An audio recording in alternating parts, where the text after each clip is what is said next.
we've looked at kinematics going either horizontally or vertically. Okay, so tell me what acceleration always is in the vertical direction. Negative 9.8 meters per second squared. Okay, gravity, or little g. Right? Gravity, so negative 9.8 meters per second squared. Yeah, okay. We're going to talk about basically motion in two directions now, things that move both horizontally and vertically, okay? Otherwise known as projectiles. We're going to get to those next class. Today we're going to work on breaking things down into both vertical and horizontal components. Okay, so things that might be moving in two directions, we're going to break them down into horizontal and vertical components. Before we can do that, let's talk about the difference between vectors and scalars. Have we talked about that before? We haven't talked about vectors and scalars yet? No? Okay, cool. All right, a vector is any quantity, okay, or any representation of motion that must have both a magnitude and a direction. So a vector is a broad term. It's any representation of motion or any type of measurement that we have that must have both a magnitude and a direction. Okay, can we think of any things that we've talked about thus far that might be considered vectors? Velocity, good. Has to have both magnitude and direction. Displacement, good. And one more. Acceleration. Very good. Okay, those are three things we've talked about thus far that have to be identified with both a magnitude and a direction. Remember that direction can be indicated with a positive or a negative sign. Okay, that can tell us if it's going in the positive direction or the negative direction. So that sign can be an indication of direction for us sometimes. Okay, so that's what a vector is. Any sort of representation of motion that has to have both magnitude and direction is considered a vector. That is this what we call a scalar. Okay, a scalar only has a magnitude. Scalars do not need to include direction. Scalars are only magnitude quantities.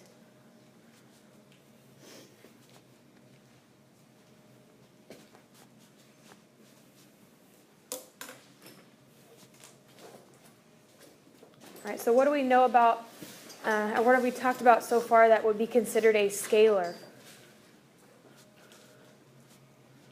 Something that doesn't have to include direction. Distance, good. Distance is one of those examples, okay?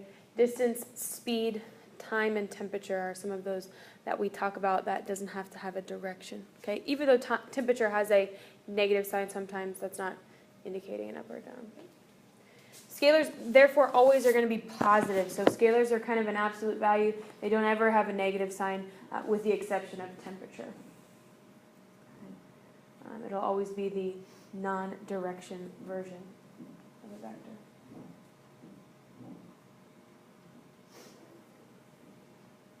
When we talk about magnitude, we're talking about its size. We're talking about the number that goes with it. Okay, so if I give you the quantity 4 meters per second west, this is my magnitude with the units, and this is my direction. Okay, magnitude is simply the number. So if I ask you what's the magnitude of the velocity at this time, you're telling me the number. You're looking for that number. Okay? So if I give you this value, 49 meters, what of these particular variables would I be talking about? 49 meters. Just distance, right? I don't give a direction, which means I'm missing that part of my vector, which means it can only be distance, not displacement. Okay, if I would have added a positive or a negative, you could have had a little bit more clear indication of what it was. But okay, vectors can be represented in motion diagrams lots of different ways. And I think we've started looking at vector representation, but I could be thinking about the other class here. Vectors are represented by an arrow.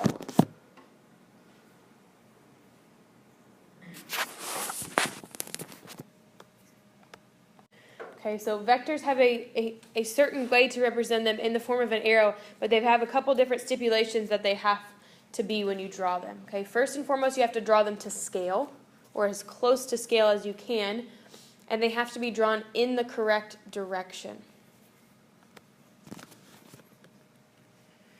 Okay, so if I have a vector that's going 6 meters per second east, and I have a vector that's going 5 meters per second east, are those drawn to scale? No. They're not. They should be closer in size together because they're only 1 meter per second different. Okay? Just like if this one had a value of 12 meters per second, it wouldn't be drawn to scale because it's shorter. Okay, so we've got to have the correct scale, at least proportional to the other vectors around it. Okay, we're going to work today with drawing it with an exact scale and being able to find out vector magnitude just based on measurement and drawing it actually to scale.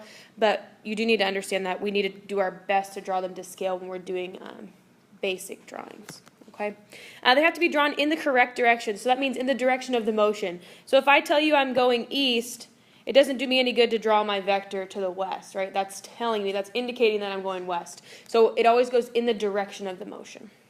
Okay? These arrows have to have what we call a tail and a tip. Okay? And it sounds obvious, but we add these vectors in a method called the tail to tip method. Okay? So when I draw a vector arrow, this side would probably be called what? This side would be called the tail.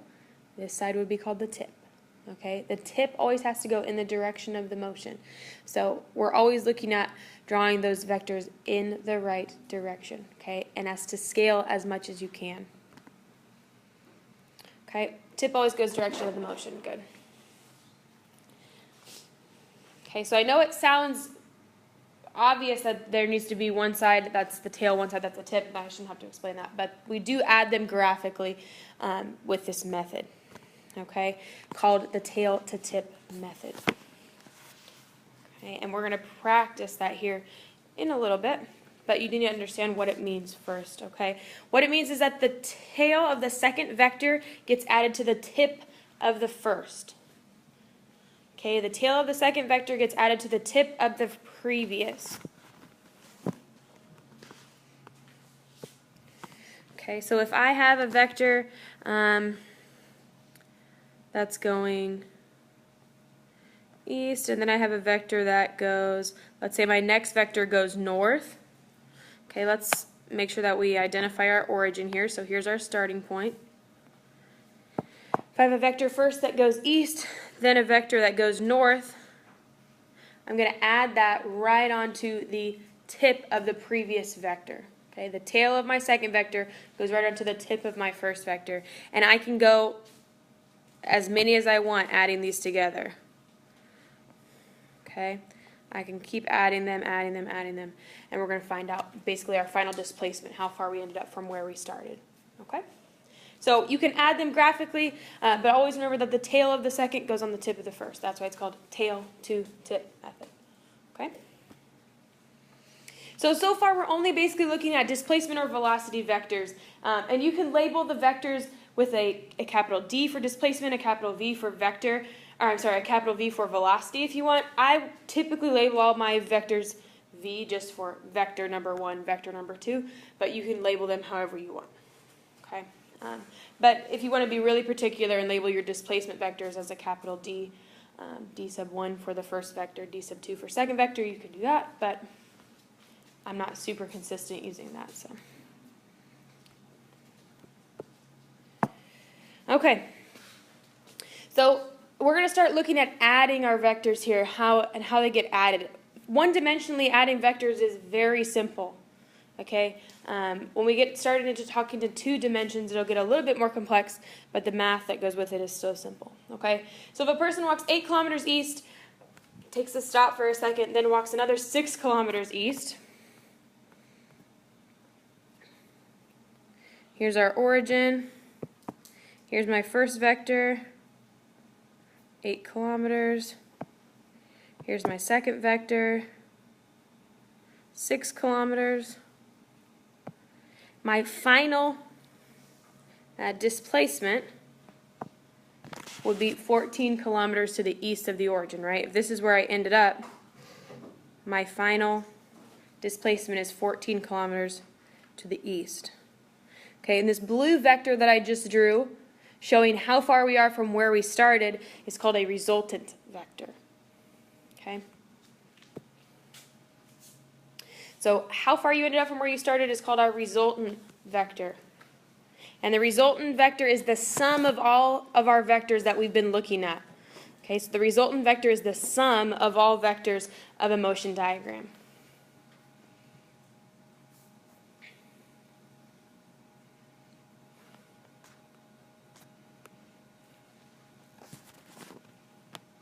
Let's go ahead and try some vector addition here. Suppose a person walks 10 kilometers east, then 5 kilometers north. What's the resultant? We're going to use a coordinate system, and we're going to use our tail to tip method. So I'm going to pull up my coordinate system here. We're going to do this same example. Okay, suppose a person walks 10 kilometers east, then 5 kilometers north. What's the resultant? So I'm going to use my coordinate system here, which means this is to the north, and we consider that the positive direction. This is to the east, we consider it positive. This is south, we consider it negative, and west, we consider negative. Okay? So 10 kilometers east, we'll say that each of these boxes, each of these coordinates are 2 kilometers. Okay? So our first vector is going 10 kilometers east. Second vector goes 5 kilometers north. Okay, and I'm going to draw my resultant here in a different color. My resultant always goes from the origin. My resultant always starts at the origin and goes to the tip of my last vector. So resultant starts at the origin, goes to the tip of my last vector. So that would be, maybe I'd call that V sub R for resultant, vector sub R. This could be, the red one would be V sub 1, or D sub 1 if you want to think of it as a displacement vector. This would be V sub 2 for my second vector, and my resultant is always labeled sub R. Okay, subscript with an R there. All right, so how do we go about solving for V sub R? Pythagorean theorem, good. Okay, so let's go ahead and get your calculators out. Pythagorean theorem is a squared plus b squared equals c squared. So to find that, we're going to take square root of 10 squared plus 5 squared.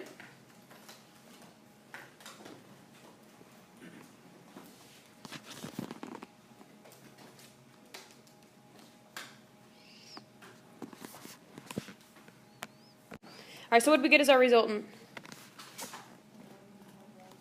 11.18. Okay, so we'll round up to 11.2 kilometers. Okay, if that's our resultant vector, are we done right there? We have to find the direction. Right now, if we tell our resultant is 11.2 kilometers from the origin, that could be anywhere in this 11.2 kilometer circle around the origin. We've got to tell what angle to leave the origin at.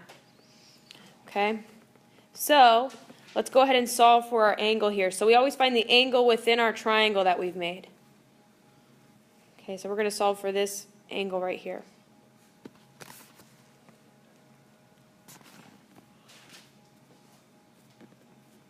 So since I know two sides of my triangle, I technically know my hypotenuse, but I'm going to solve for the angle based on the sides given, not based on the side I solved for. Okay, so if I want to find that side, what function or what triangle sine function do I need to use? If I have my opposite and my adjacent, tangent. And if I want to find the angle, more importantly, what do I have to use? I have to use second tangent. Okay, when I want to solve for an angle, I have to use the second button, or tan minus 1 is equal to 5 over 10, which gives me an angle of 26.6 degrees. Okay, so we're almost there. We almost have our completed answer. So far, we're at 11.2 kilometers at 26.6 degrees. This is generally in the northeast direction, right? Is it north of east or east of north? North of east. North of east. So, have I explained how to find this before? I thought of one other way that might be helpful. Okay, so if you're having trouble, I want you to pick the axis line that angle is adjacent to. Pick the axis line that it's closest to, which is which axis? The north, the east, the south, or the west axes that the angle is closest to that we were just solving for. East, okay? It was closest to east. So is our angle north of east or south of east? North of east, okay? So pick the axis line that our angle is touching, and then you determine from there, is it north of that axis or south of that axis? When would it be north? When would be east of north? If we had built our triangle, okay, can I go ahead and erase this all so I can talk about it? So let's say our final answer would be 11.2 kilometers at 26.6 degrees north of east. That's how that would be written. That would be our final answer right there, including the direction. Okay?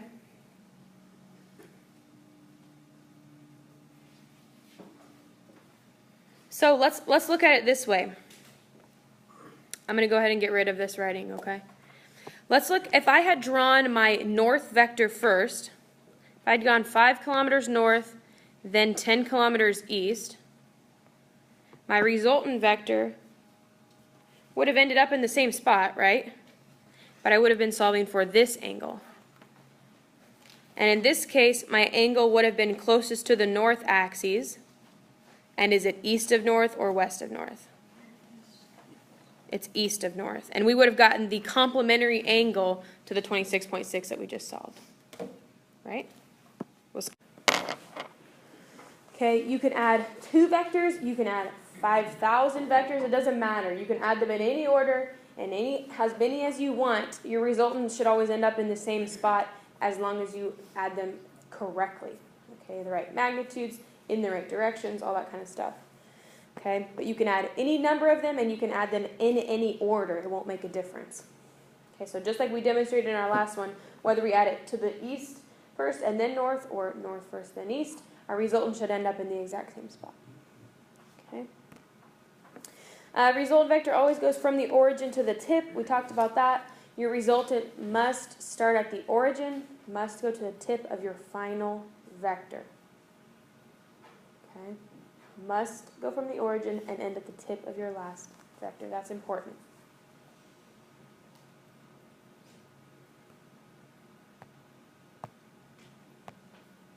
Okay, we already kind of talked about our steps here for drawing vectors, so you don't need to write that part down again.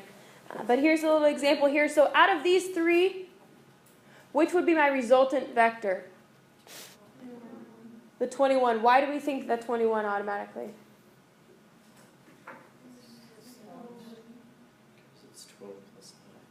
It's the longest. It's the sum of the 2. And it's not added tail to tip on top of any of those other ones. Okay? We could have put the 9 vector on the bottom and the 12 vector on top, and we still would have gotten 21 to the north. Okay? It doesn't matter the order in which that you add them. Okay? But we saw in our 2-dimensional problem, our north and our east problem, that our resultant is not necessarily just the straight sum of those 2 numbers. Right? Our resultant vector in that problem wasn't 15 kilometers. It was the hypotenuse of that triangle.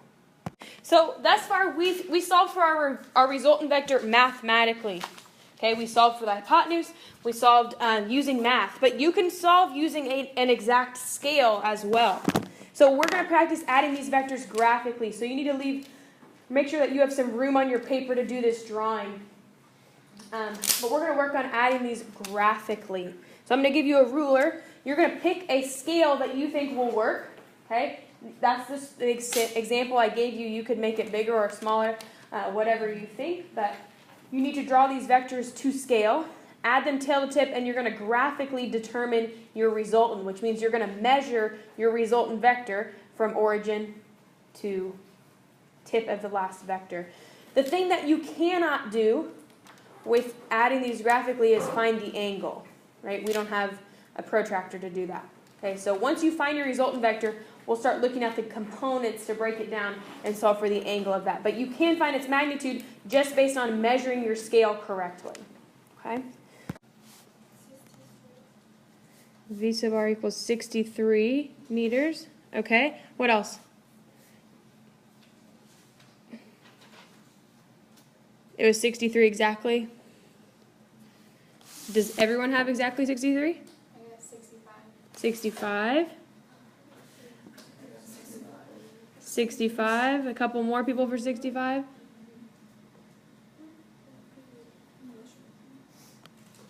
So when you measure it, you've got to make sure that you're reading your instrument as exact as you can.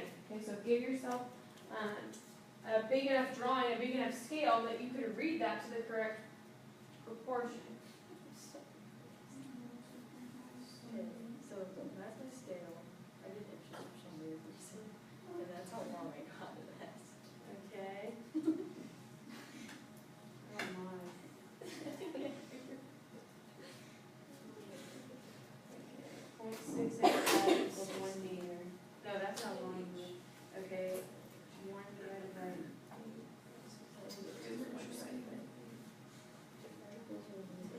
So 0.68. 5.5. So you only got 55? I don't know. Just set it up as a proportion. So 1 over 1 meter over 1/8. Because this is 1. Oh, it should be 10 meters. That's so you're supposed to just measure equals 11/16. Wait. Yeah, you're right. X over X.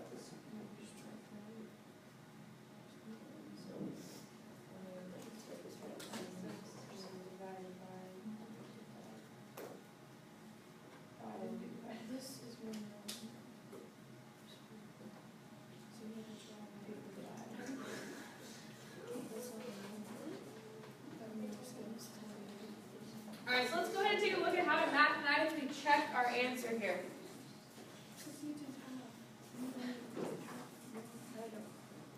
What's your scale? If we want to check it mathematically, we're going to break it down to find the components of our resultant vector. And our components means, since our vector is going at an angle, that means it must have an x and a y component that's building it. Okay? So our x component and our y component would be these dotted lines. That forms our triangle. That gives us a way to find that resultant. Okay? And the way we can find our components is we're going to break all these vectors down by x and by y and see what the leftover was, basically. So let's look at all of our vectors in the x direction first. Okay? So all of our vectors in the x direction would be this one and that one, right? We just had two vectors that were in the x direction either way. And the 30 meters west is really a negative 30 because it's going west, right? Does that make sense? And our positive 50 meters would be added onto that, which means our resultant vector should end up a positive 20 meters. Okay, or the x component of our resultant vector will go 20 meters to the east.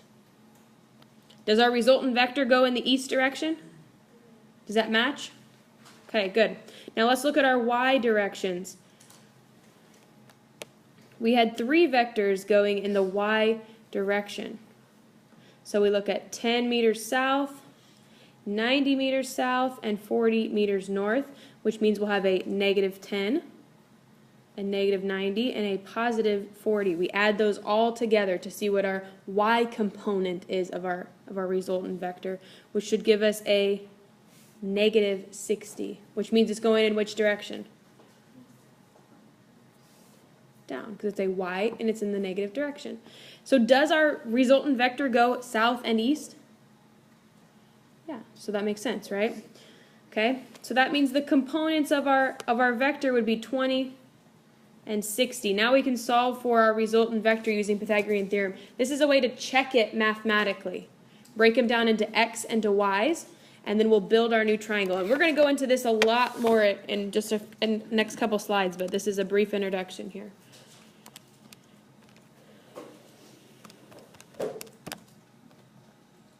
So mathematically, our vector should have had a magnitude of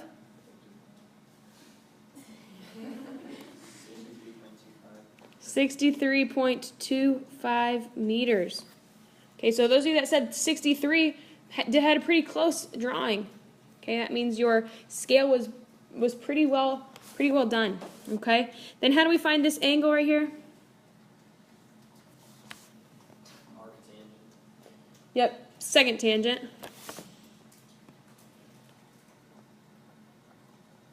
Of opposite over adjacent, so we're going to go 60 over 20. Make sure that your calculator is in degrees, not radians.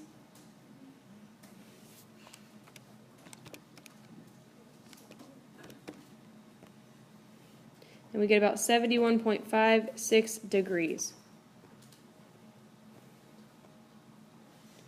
Okay, so if we look at our triangle here, what direction is it going?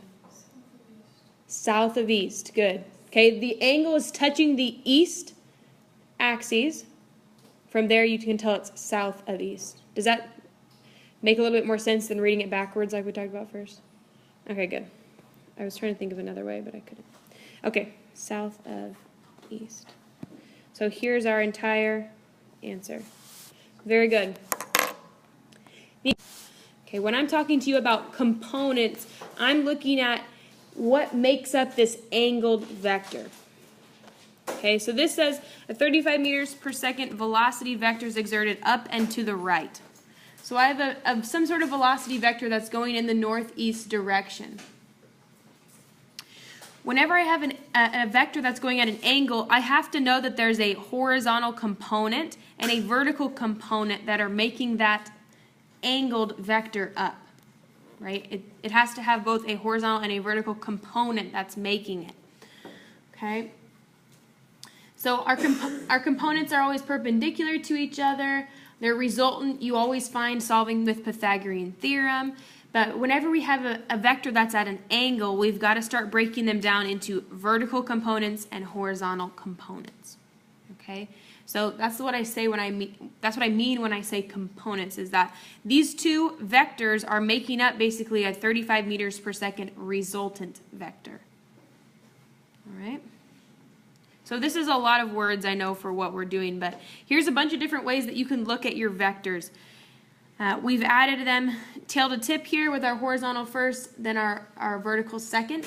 We always label our horizontal and vertical components with a sub x and a sub y, okay, because that tells us if they're going in the vertical direction or in the horizontal direction. When we're dealing with two-dimensional kinematics and all that kind of stuff, we can get into having a lot of subscripts.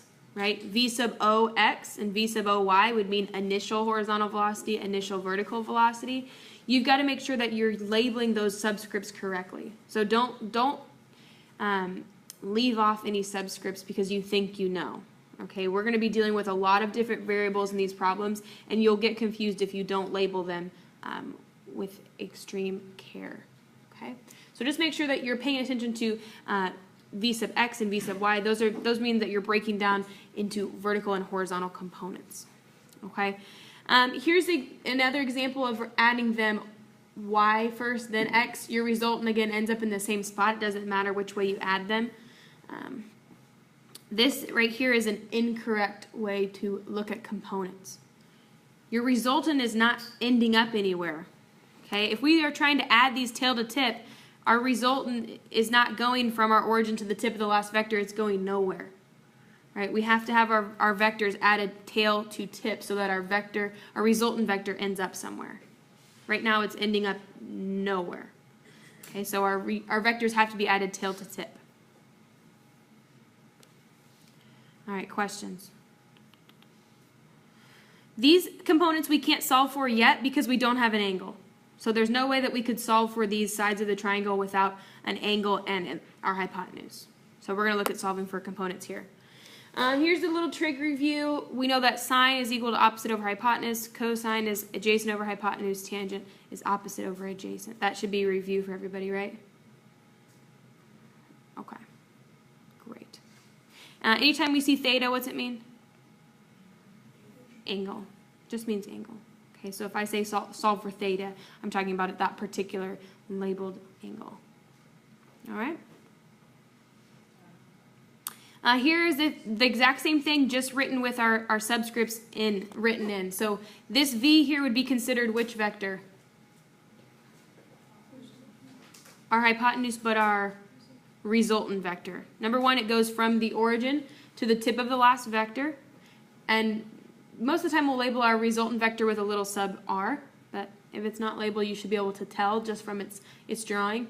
This v sub x means it's going in the x direction. It's going horizontal. V sub y means it's going vertically. Okay. We kind of get into patterns of using cosine to solve for x and sine to solve for y, but that's not always the case. So don't try and set a rule for that, because it's not always the case. Okay. So although it may seem like that's the common theme, it doesn't necessarily always work out that way. So please don't set yourself up with a rule that's not true. Just read the triangle according to what you're given. Does that make sense? Okay. All right, let's try this one. A helicopter is flying at 34 meters per second at 25 degrees south of west.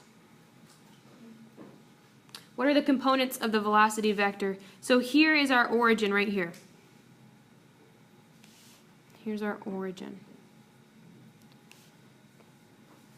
And if we were going to label this side, what would we label this green side? V sub x. Okay. And this is V sub y. The whole entire reason we have to break down these components is because when we solve for two-dimensional kinematics, we have to solve x separately from solving y. Okay? All things in motion move independent of x and y. Okay? Those two aren't interconnected. We've got to look at things separate.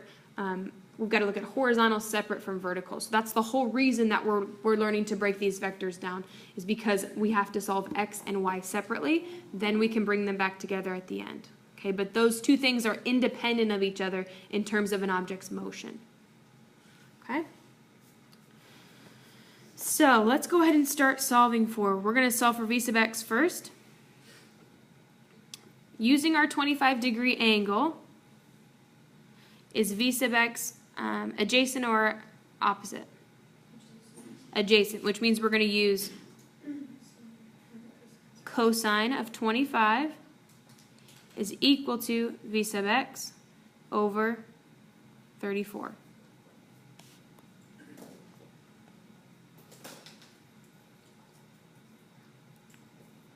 Okay, so when we solve this, we're going to take 34 times cosine of 25, right? Because we want to get v sub x by itself.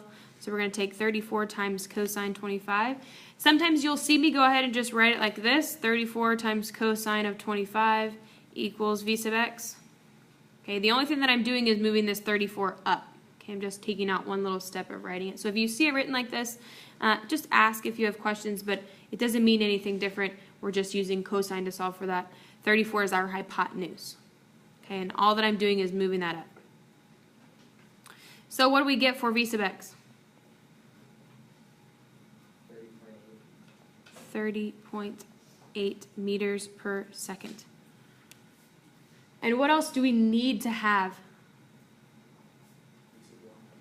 We need to have v sub y, but let's think about our x component.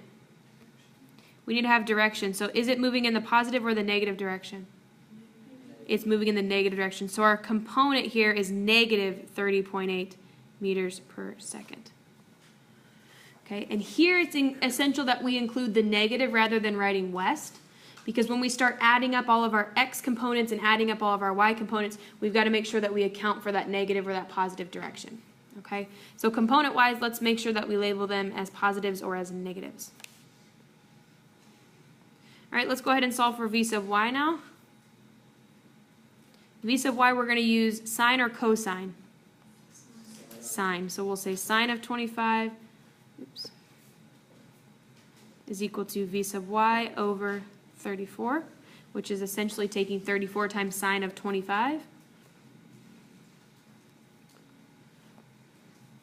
And what do we get as the y component of our motion? Did you say 13? 14.37 meters per second. And what else should this component have? A negative, because it's going in the negative direction. It's going downward. Okay, so here's the two components of our velocity vector. Does the hypotenuse, or does our resultant vector equal the sum of these two values? No. It equals the sum of the vectors. It does not equal just the sum of these two values. So it's important to understand that your resultant vector doesn't just come from the sum of those velocities. It comes from the overall, where you ended up, how far you ended up from where you started over time, right? Because this is a velocity vector. So we're looking at those rates in our final velocity vector. Okay, and that you solve for that by using your triangle. Okay, so this chapter you're going to become really, really good at solving triangles using sine, cosine, tangent.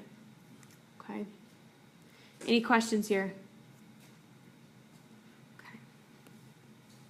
Okay.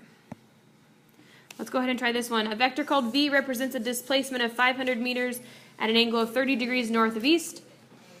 What are the magnitudes of the horizontal and vertical components? You're more than welcome to use your ruler as a straight edge now. I'll tell you if I want something added graphically, which means you use your scale and you draw it to scale, but otherwise you can just use that ruler to help you draw straight diagrams. So these we will solve for mathematically and not graphically.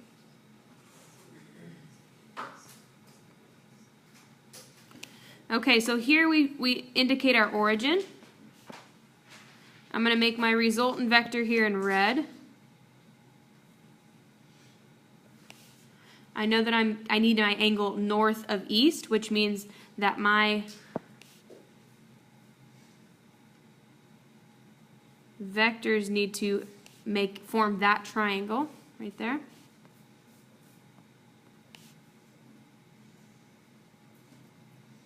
Okay, because I want my angle to touch the east axis and go north of that. Okay, so do we understand how that triangle was drawn?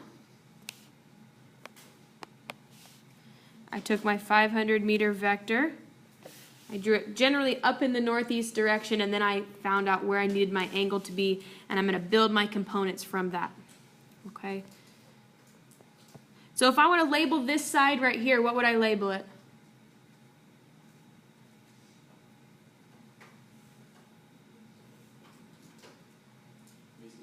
V sub y, good. And if I want to label this side, what will I call it? V sub x. So solve for V sub x. Is x adjacent or opposite of our angle that we know? It's adjacent, so we're going to use cosine. Let's see.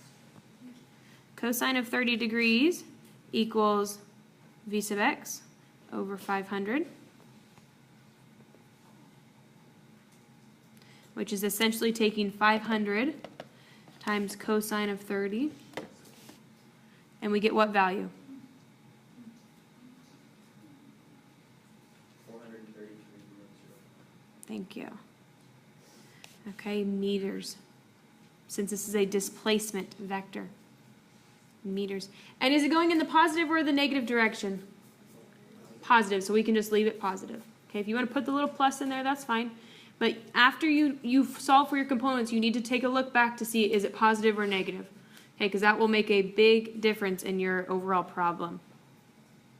All right, now V sub y, we're going to use sine 30 equals V sub y over 500, and we get 250 meters. Very good. So there's our horizontal and vertical leaves the post office and drives 22 kilometers north, or in a northerly direction. That means north. Okay. She then drives in a direction 60 degrees south of east for 47 kilometers. What's her displacement from the post office? So our goal here is to find our resultant. Okay, we've got to find that resultant vector to tell us exactly how far she is from where she started. And we're going to do that by solving each of these vectors separately. We're going to break them each into x and y. We're going to find our resultant x and our resultant y. And we're going to build what we call it, we're going to build our new triangle, our new resultant triangle. Okay? So I'm going to pull up the diagram of this here. Okay? Here's the problem again, but I'm going to pull up the diagram of what it looks like. And we're going to solve for x, and we're going to solve for y of each of those vectors. Okay. So here's what our overall path looks like. I labeled them as d sub 1, like displacement vector 1, okay, and d sub 2, which is 47 meters, okay. So this is what she looks like. She drove north for a while, and then she drove 60 degrees south of east, which means our little 60-degree angle would fit right there. Okay, and we're going to draw that a little clearer soon. But our resultant would essentially go from our origin to the tip of our last vector. So we're going to find out exactly how far she is from where we started. But we're going to do it mathematically. So we want to find the x and the y components for each of these vectors. So we're going to start with d sub 1. D sub 1x and d sub 1y. Okay, this is what I'm talking about where you have to have very clear subscript labels. Okay, d sub 1x tells us we're talking about our first vector, our first displacement vector, and we're talking about it in the x direction. So d sub 1x is first vector in the x direction. So does our red vector here, our first vector, have any x component to it? No, it doesn't. Very good. It doesn't have any x component. It's only going straight vertical. So it doesn't have any x component. D sub 1y, what would be our value for d sub 1y? 22 kilometers, right? It only is going in the y direction, which means all of its components are in the y direction, okay? And it's going north, so that means it's a positive 22. All right, now let's look at d sub 2x and d sub 2y. All right, in our original problem, we were told that it was 60 degrees south of east, which means that the 60 degrees goes in this little section of our triangle here.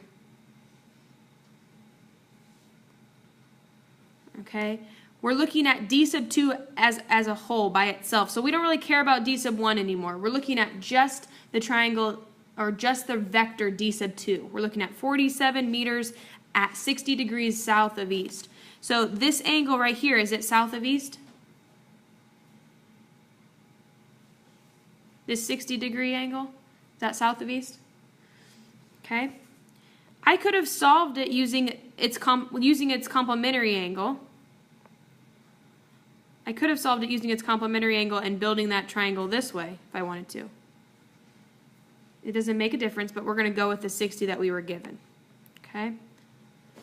So are we clear on what we're looking at here just with our second vector? D sub 2, that's it. So if I label this side, what would I label it?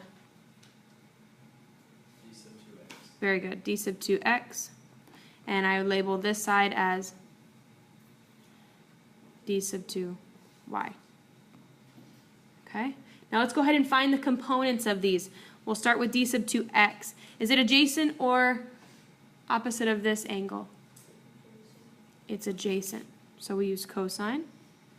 60 equals d sub 2x over 47. Remember the 47, it really goes with our green vector here.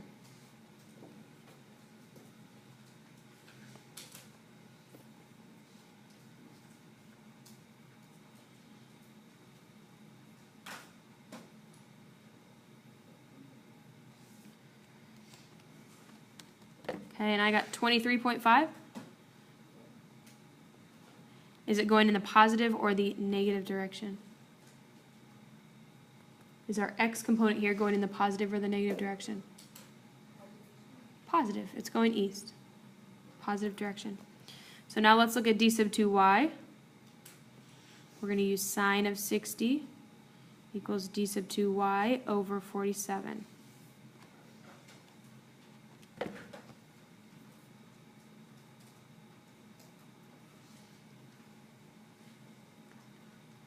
$40.7, but we're missing one thing. it should be negative. Should be negative because it's going south.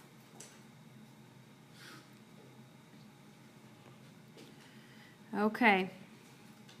So now I've got all my components. That gives me the ability to solve my resultant vector. Okay? So if I solve x in the x in the whole x direction, if I'm looking at d sub r, that's my resultant vector in the x direction, I'm going to basically add up all my x components. And this will give me the x component of my resultant vector. So d sub rx is going to equal 0 plus 23.5. Which means the x component of my resultant vector will be 23.5 meters. Which direction? East or west? East. Okay. And my d sub ry, the y component of my resultant vector, I'm going to add up all my y's. So I'll add up my positive 22 plus negative 40.7. Which gives me negative 18.7 meters.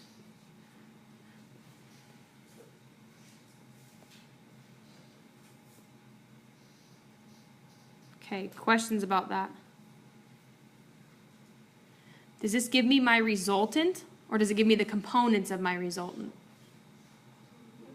It gives you the components of your resultant. So let's go ahead and move to our next slide here. It shows our resultant drawn. So here's our resultant vector in black. That's our how far we ended up from where we started. It goes from the origin to the tip of the last vector. And then these blue lines here, what do we think those probably are? The dotted lines. What might they be? Those are the components that we just solved for.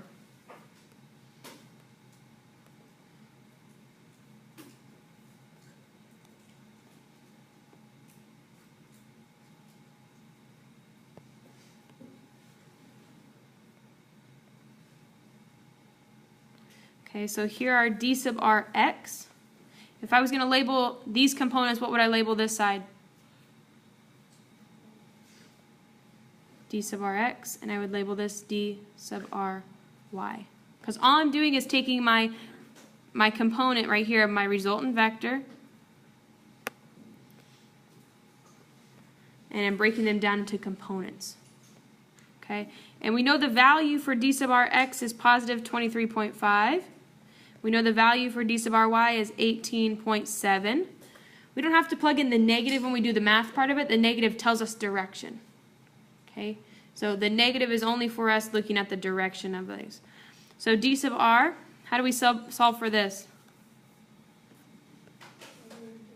Pythagorean theorem. Okay, we're looking just at this little triangle right here.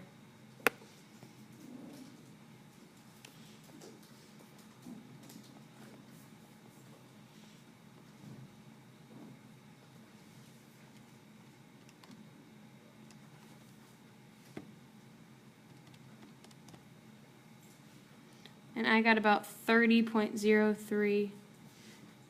I guess it should be kilometers. I think we've been talking in meters the whole time, but I think technically it was kilometers. Okay, we'll just keep going. Is that what you had? 30.03 meters. And then if we want to find this angle,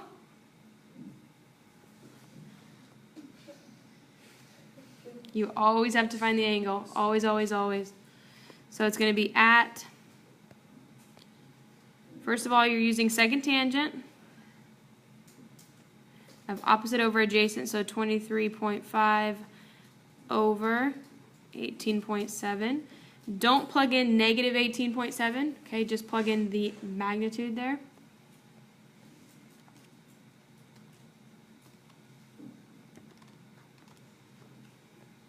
So I got 51.5 degrees.